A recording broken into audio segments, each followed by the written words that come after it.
Hello, everyone, and welcome to this presentation of the Inner Path of Egyptian Mysticism. So we're going to cover a lot today, and it's helpful to have as a foundation for our exploration of ancient Egyptian mysticism and spirituality that the ancient Egyptians believed that the cosmos is not just empty matter, it is full of soul and energy, and we can connect with that energy. For me, that's the basis of understanding this very sophisticated belief system.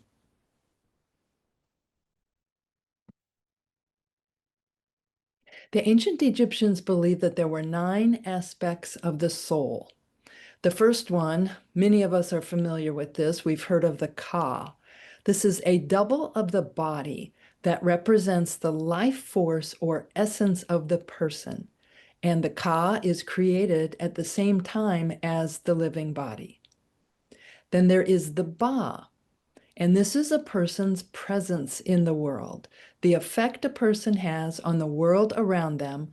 It's represented by a bird with a human head, and this bird could magically fly to different realms. Another aspect of the soul was actually the physical body, the physical form that was considered part of the human soul itself, and this is called either the Khat, K-H-A-T, or Ka. K-H-A. Then there is the Ren, and this is the person's true name. When a child was born in ancient Egypt, they were given a name that everyone would use to address them, and they were also given a secret sacred name. And this occurs in some other traditions. For example, in Native American traditions, there could be someone who is named She Who Whispers to the Wind, or something that describes either their characteristics or the intention that the parents had for the child. So that's the Ren, R-E-N.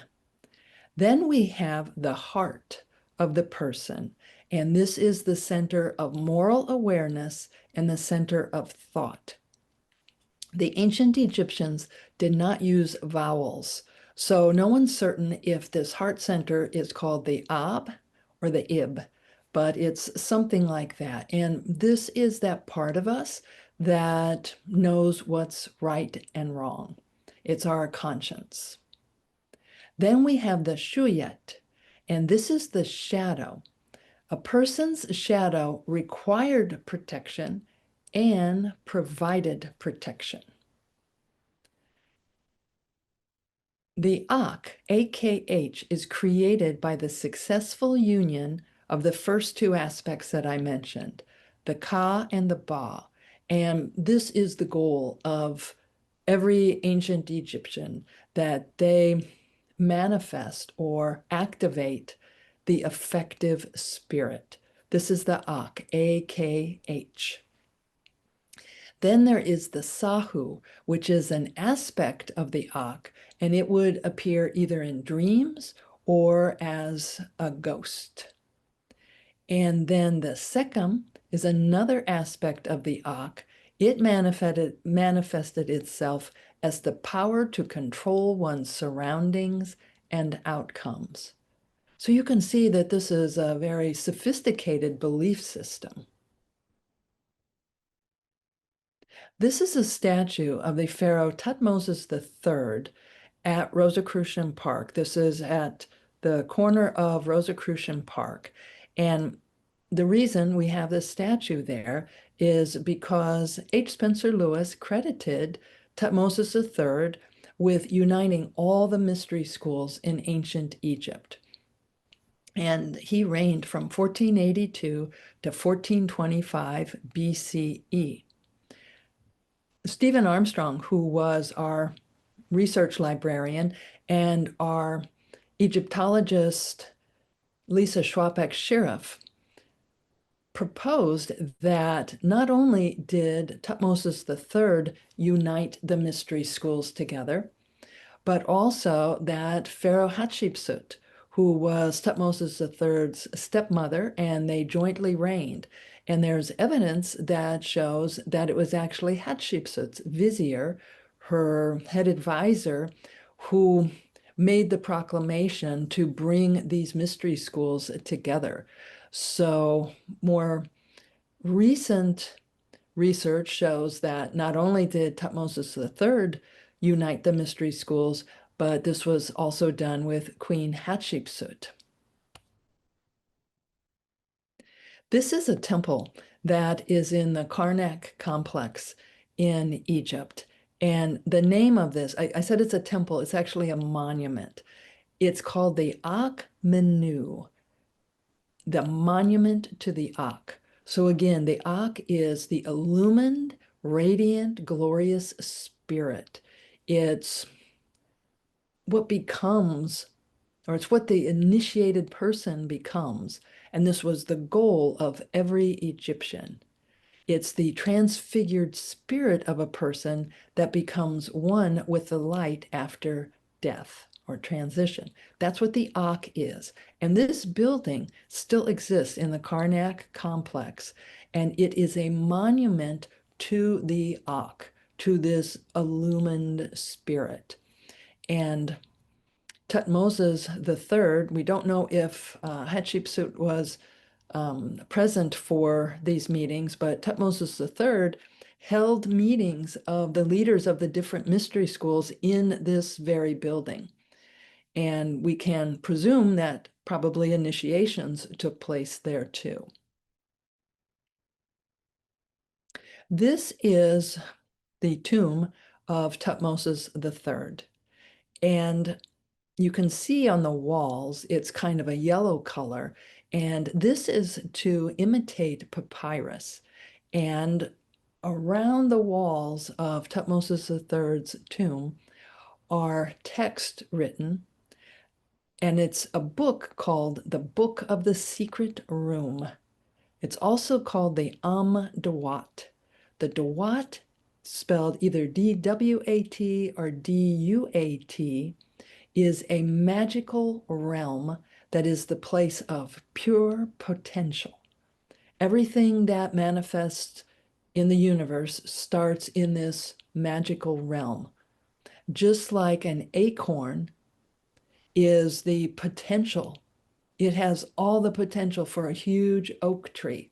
In the same way, everything that manifests starts in this realm called the Duat. And in Thutmoses III's tomb, it tells the story of the 12 hours of the night traveling through the different tests and trials of the journey to the Duat. So the book is divided into 12 parts representing the hours of the night. And we used to be able to enter Thutmoses III's tomb. It's this, you'd have to, it's in the Valley of the Kings, and you'd climb up this massive ladder and then go down that far and even more underground. But the roof of the tomb is not stable now, so we're no longer able to go inside. But we used to go into the tomb with what you're seeing here right now. This is an image from the 5th hour of this book that describes the magical realm, the 5th hour of the Am Duat. And it shows the sun is crossing over the secret cave of the god Sokar, which is sealed with the head of Isis. Inside, Sokar is holding a winged serpent representing chaos. So at the bottom center, you see a stick figure. That's the deity Sokar. And he is holding the winged serpent. See the serpent at the bottom, and it has wings. He is controlling chaos. And then he is in that oblong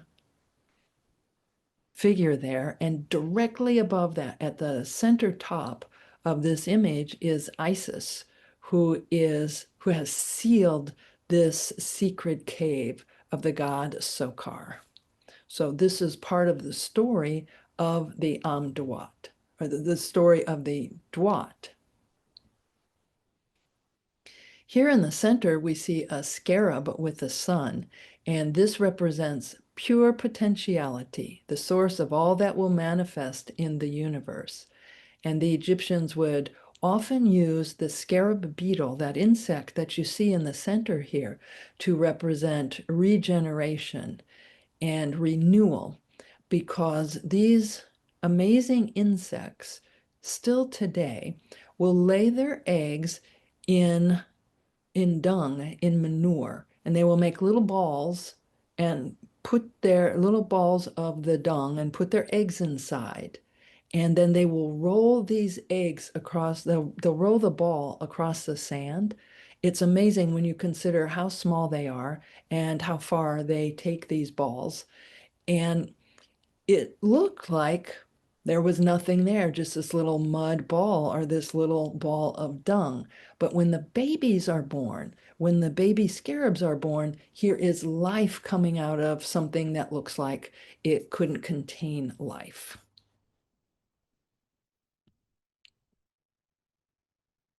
Here is a symbol that many people may be familiar with. It's the Eye of Horus.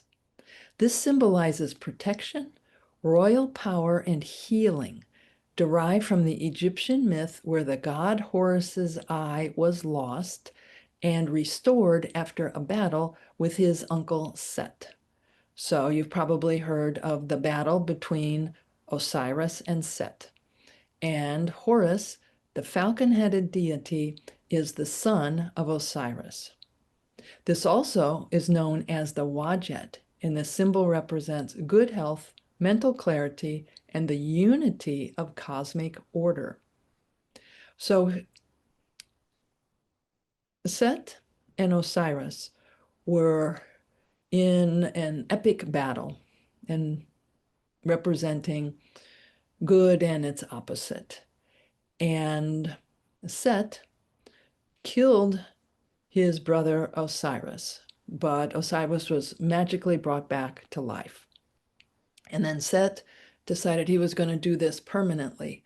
So he dismembered Osiris and he cut his body up into different pieces, and these washed up on shore at different places in Egypt on the Nile, and that's where many sacred temples were built. Osiris's son was Horus, as I mentioned, the falcon-headed deity, and he wanted to avenge his father's death. So he got into this battle with his uncle Set, who had just killed his father. And Set plucked out his left eye. And Horus petitioned the deity Thoth to replace his eye, not for his own good, but so that he could serve the people of Egypt and protect them. And because Horus was so unselfish to request the eye in order to help others, Thoth gave him one of his own eyes, a magical eye that is able to see above personal interest, to see like a deity would see.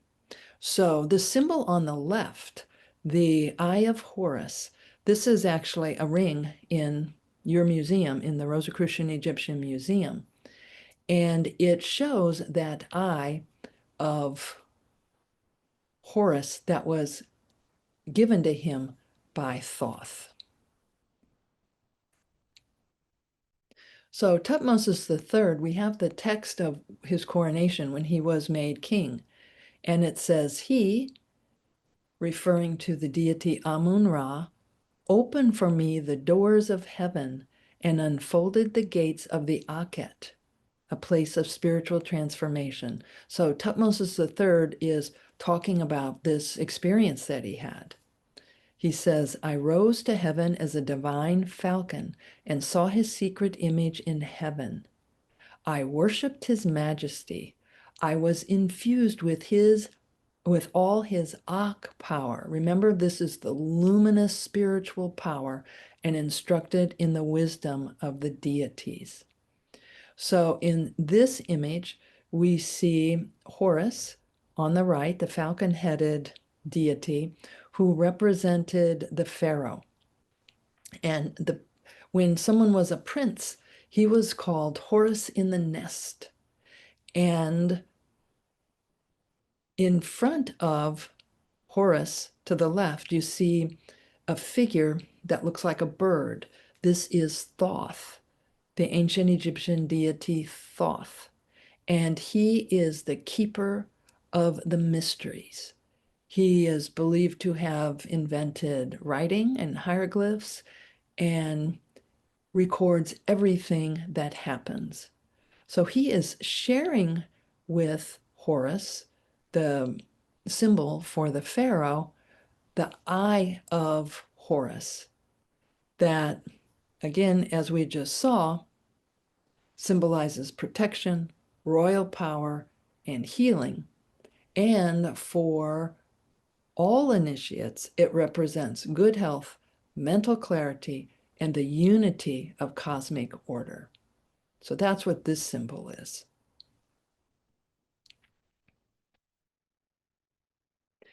Now we move to another location, and this is the tomb of the Rosicrucian Egyptian Museum. On the ceiling of this tomb is the deity Nut, spelled N-U-T and pronounced Nut. And she's often depicted with her feet and her hands on earth, and she's over everything, enfolding everything in her protective power. So earth is underneath her. The ancient Egyptians saw the sky as feminine and earth as masculine. Earth was a deity named Geb. And the Duat is this magical realm, this field of pure potentiality that we go to when we have gone through transition. We have a guardian star, and after we pass on, the ancient Egyptians believe that we return to that star that is in the magical realm of the Duat. And the part of the Duat that we can see is the stars in the sky and the front of Nut's body. So she's the sky deity, and she is over everything on earth. And when we look up, her clothes, her robe is made of stars, and her body is made of stars. And what's beyond that is the Duat, that magical realm. And here we see her. Every night she swallows the sun and gives birth to the moon, and then in the morning she does the opposite.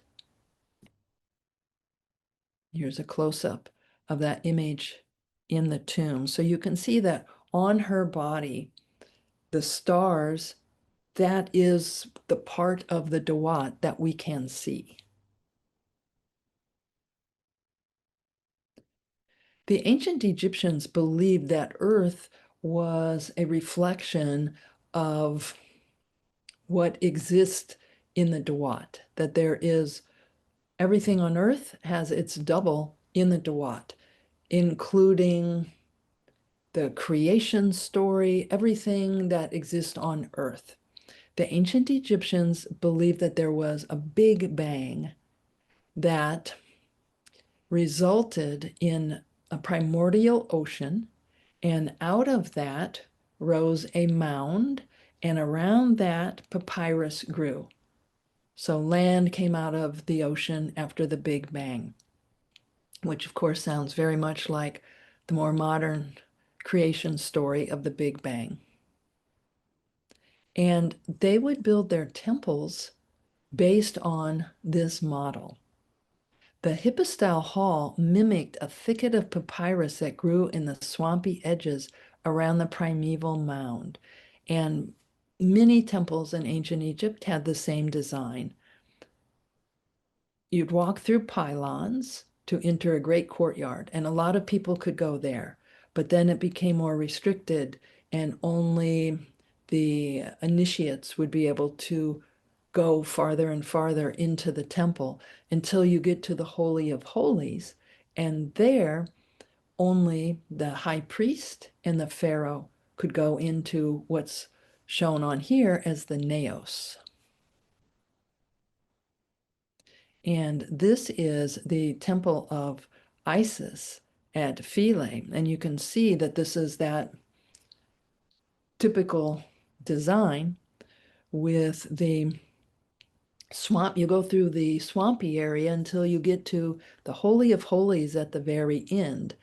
And they created these temples so that there was concentrated energy in the Holy of Holies. The floor became elevated and the ceiling came down so that by the time you get to the Holy of Holies, it's a much smaller place because the ceiling is now lower and the floor is up higher. Again, concentrating that energy. This is an artifact in your museum, in the Rosicrucian Egyptian Museum. It is a game board called Senet, spelled Senet. And the ancient people would roll either dice or sometimes knuckle bones from animals to see how many spaces you would move, and they would move their pieces. This piece is 3,500 years old, and it's extremely important, this specific Senet board, because it's the first board that shows a symbol on it that represents a test that someone would have to pass through in order to go to the afterlife, in order to, on their journey to the Duat. So on this game board, there is an hieroglyph that shows water. And there was a lake of fire in the Am Duat, the book about the Duat, that you would have to pass this test in order to make it to the afterlife. And this is the earliest known example that Senet was not just a board game for fun, but it had mystical symbolism. And everybody knew that it was important, even though it was believed that every Egyptian played this game. There are references that people would draw this board in the sand and just play it with rocks. However, King Tut had several board games of Senet in his tomb, and Queen Nefertari has an image of her in her temple playing this game. So everybody knew that it was more than a board game, and this is the first connection that shows that it was part of passing the test to go to the underworld or the afterlife or the Duat.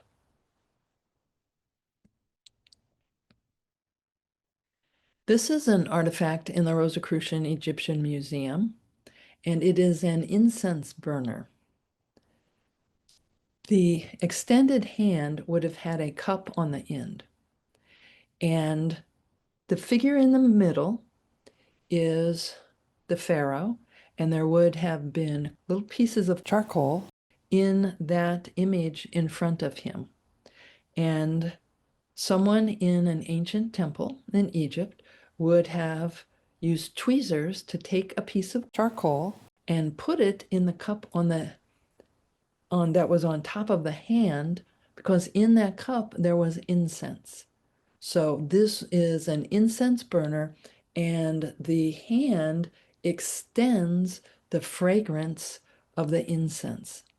The ancient Egyptians believed that incense was the aroma of the deity in their midst, that they would smell the deity being near them, and they would use this for invocations. This is an image of the pharaoh Akhnaton on an artifact in the Rosicrucian Egyptian Museum, and you can see on the right here, he is holding an incense burner just like the one we saw. Akhnaton believed that the sun was the only symbol powerful enough to represent the unknowable deity. And there are many depictions of Akhenaten standing before the sun, and the rays of the sun come like hands, especially out toward his nose, so that he can breathe in the breath of life. You can see that in one hand he's holding the incense burner, and the other hand he is holding an Ankh sign. And this is ANKH, which means everlasting life. So he is holding the Ankh, and the sun is radiating through the rays of the sun that have little hands on the end that hold the same Ankh symbol to his nose. In the Rosicrucian teachings, we learn that in air there's oxygen, of course, and there is also the life-giving essence. And Rosicrucians call this cosmic essence or vital life force. And we get this with every breath that we take. And this image is showing that the sun is extending this life-giving substance, this cosmic essence, to Akhenaten through his breath. And he gives thanks for that life-giving essence. So again, this is carving that we have at the Rosicrucian Egyptian Museum with that same style of incense burner. This incense burner is ancient, and this carving is ancient, and it's the same type of incense burner that was used in the temple. So invoking the presence of the divine nearby, and the Aten, the symbol of the all-powerful deity, is extending the breath of life to Akhenaten. And what some other traditions call cosmic essence, there's chi, there's prana, I've found over a dozen different terms for this same life-giving essence.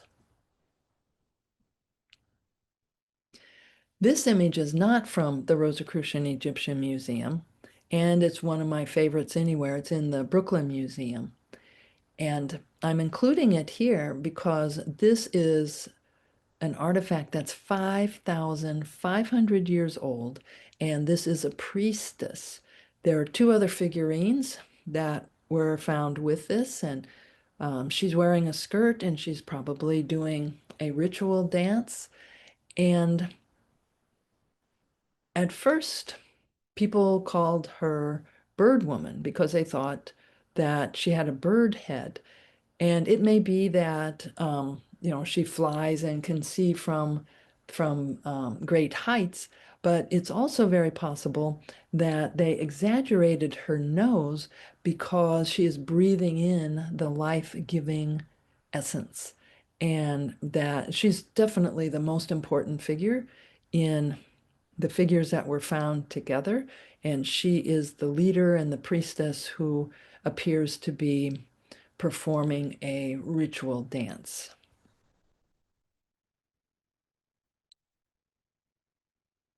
At different times in Egyptian history, there was monotheism, the belief in just one deity, and There was polytheism, the belief in many deities, but even during the polytheistic period, they believed that there was still an unknowable deity.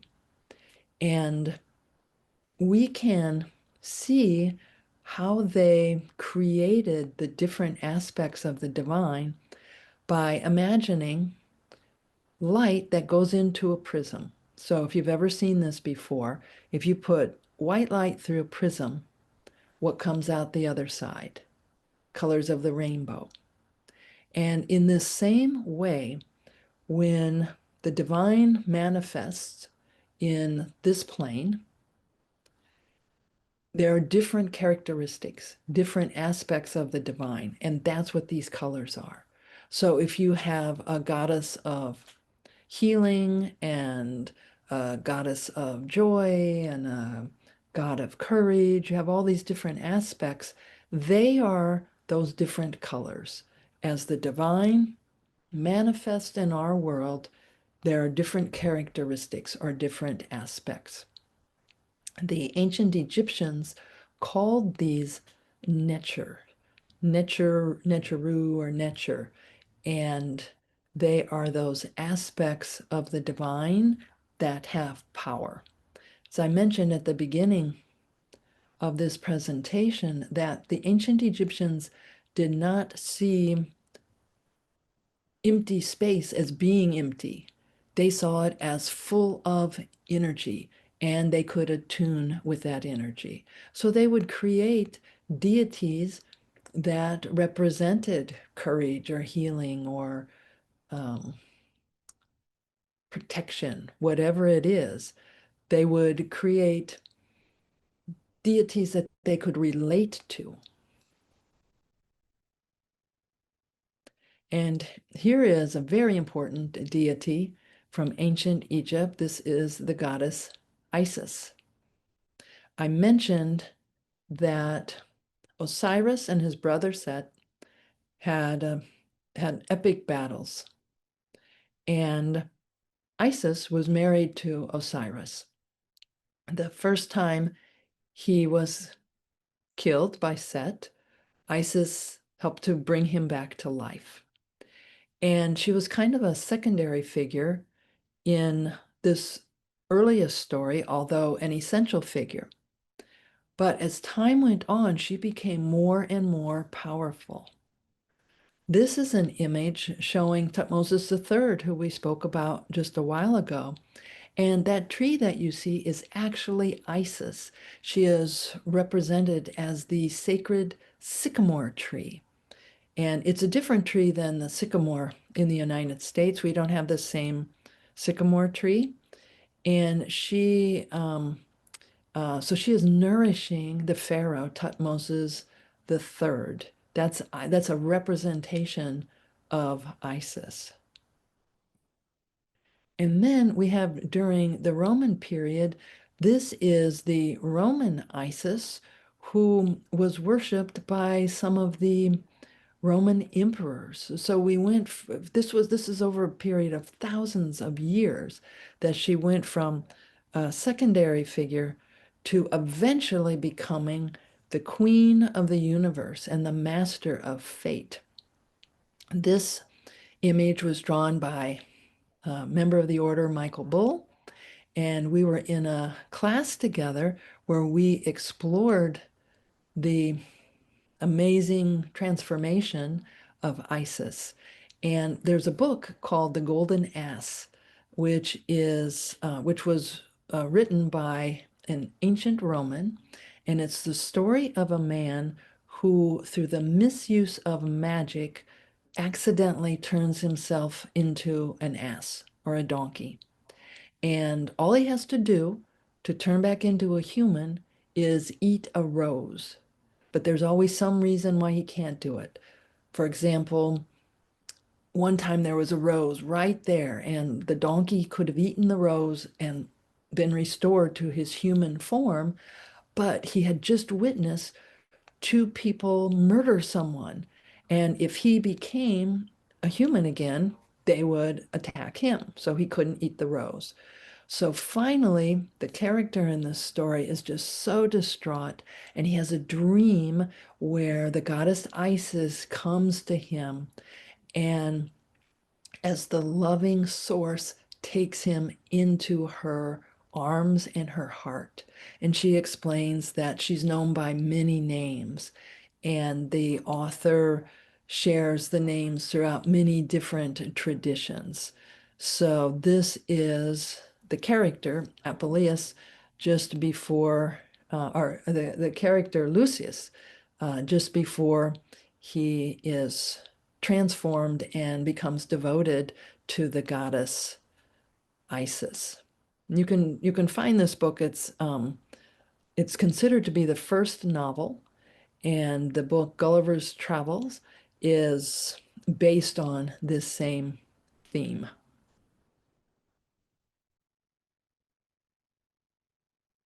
Here's another very important deity in ancient Egypt. This is the lion-headed goddess Sekhmet, who was the goddess of healing and of war.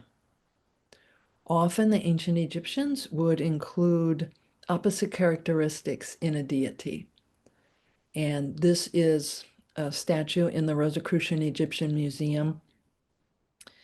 There were 730 of these statues created for the pharaoh who was invoking her help for health. And 365 of them were made standing, and 365 were seated. And this was so that she would be, this was giving thanks and calling for her support in healing. The lion-headed goddess Sekhmet. This is a large statue. It's almost as tall as I am. And this is another statue of Sekhmet that's very small, probably about, maybe 8 or 9 inches tall. This is the first artifact that H. Spencer Lewis collected when creating the Rosicrucian Egyptian Museum. And this too is a statue of the lion-headed goddess Sekhmet. H. Spencer Lewis placed this artifact on his desk. There was no Rosicrucian Egyptian Museum at that time. And when people would come and say, "Oh, what's that?" He'd say, "This is the Rosicrucian Egyptian Museum." That was his power of manifestation. And today, your museum, the Rosicrucian Egyptian Museum, houses the largest collection of authentic ancient Egyptian artifacts on display in Western North America. And it all started with this little Sekhmet statue. This is the falcon-headed deity, Horus, who we've spoken about. This is Hathor. All of these are artifacts from the Rosicrucian Egyptian Museum, as I said, except the one of the 5,500-year-old priestess. And so Hathor, she is the goddess of love and joy and dance and music. And so these are, when you want to invoke those aspects, you call on this deity. And here we have some artifacts from the museum. The instrument that you see in the upper left is called a sistrum. And this is sort of like a rattle, a musical instrument, a rattle, but it made a sound that went like this. Shh, shh, shh, shh. In fact, that is what the ancient Egyptians called this instrument. It was the Greeks who called it a sistrum, but the ancient Egyptians called it by the sound that it made. And often you would see Hathor's face on a sistrum. Next, we have the goddess Mat, who is the goddess of order, as in the opposite of chaos. I mentioned earlier that there was a whole deity holding down the the winged serpent of chaos. Egypt, even today, is 96% desert. There's just a thin strip of fertile land along the Nile. And you can imagine the many threats that would exist in a desert like this with the scorpions and snakes. And so chaos was a threat. And Mut is what held it all together. This is the tomb in the Rosicrucian Egyptian Museum, and it shows the final judgment of the tomb owner, the deceased person. And this is a common design in many tombs in Egypt. The person's body would have been placed in a sarcophagus. You see the stone sarcophagus there. When we when Ralph Lewis and the team went to this part of Egypt, the tomb had already been robbed. So somebody had knocked off the end of that sarcophagus. It had been down in the burial pit, and they had taken it up and removed the wooden sarcophagus inside and any amulets that might have been in there, and the mummy was gone. So they showed it like it was actually found. And again, the walls typically show the final judgment of the tomb owner, the person who had passed on. Here we see the tomb owner to the left, and in this case, his name is Khunemhotep, and he was like a governor in Egypt. And he had to go before 42 deities, and they would ask him questions. And his answer to every question had to be no. So the first deity would say, have you ever killed anyone? And he would say, hail, whichever deity. Hail, Isis. No, I've never killed anyone. And then the next question might be, have you ever stolen anything? Hail, Horus. No, I've never stolen anything. And the questions became more difficult. So they would ask him that they're trying to determine if he lived a good life. So Khunemhotep, did you ever cause anyone to weep? And he'd have to say, hail to the deity. I never caused anyone to weep. Did you ever eavesdrop? Then they'd ask him, have you ever denied a hungry man food? And his answer had to be no, or he couldn't pass this test. And in later periods, remember, the person going through this test is the deceased tomb owner. So that person's mummified body would have been in the tomb. And in later periods, they would find little notes in the mummy wrappings that would tell the deceased person what to say. A little cheat sheet. Like, okay, if they ask you, have you ever eavesdropped? Your answer is no. So Khunemhotep passed the test and he went to the final judgment scene here. And we can see Khunemhotep on the left. He's in the white linen. And the reason this wall is all beat up like this is because that's how we found it. Tomb robbers came in ancient times and they were knocking holes in the wall. They were trying to find hidden niches, which would have treasures in them. So we reproduced it just like we found it. And you can see on the left, Khunemhotep is being led by Anubis, who was the conductor during the mysteries. And you see what he has in his hand there? It's the Ankh, the symbol of everlasting life. So he's trying to help Khunemhotep make it to the Duat, to the magical realm. So the deceased person's heart is in the red jar on the scale, and it's measured, it's weighed against the feather of truth of Mut. It's asking, did you lead a good life?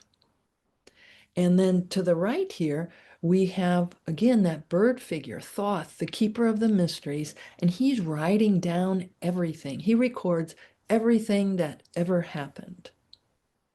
He recorded all of the person's life. He recorded all of the answers to the 42 negative confessions. And so there is a second figure of Anubis in the middle of the scale. You can see he's tipping the scale there.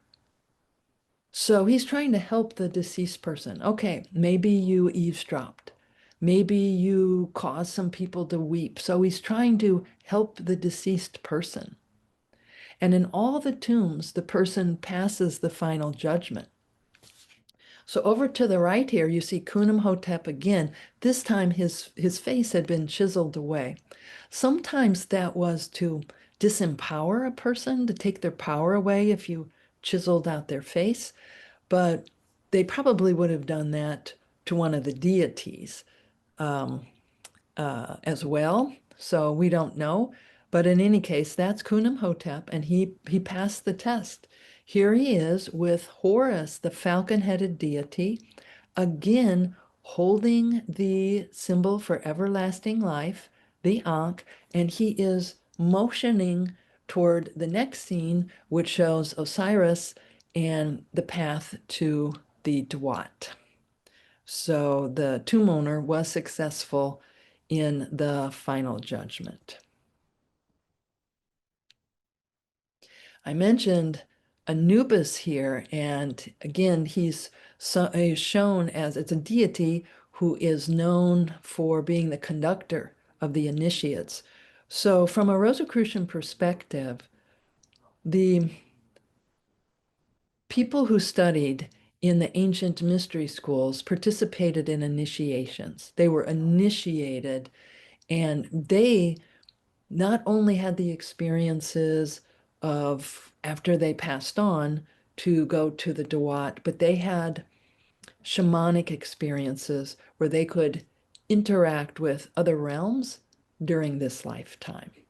And Anubis was the conductor during those initiations. Some of the Anubis figures still existed, and they had mummified remains, and it turns out that they're not actually a jackal, that they are a wolf, an African wolf that's most closely related to the Himalayan wolf.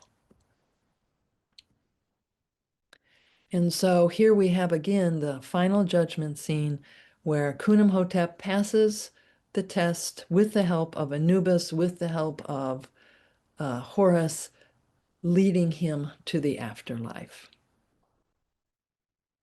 So now we've been introduced to just some of the mysteries of ancient Egyptian spirituality. There's so much more to know and learn.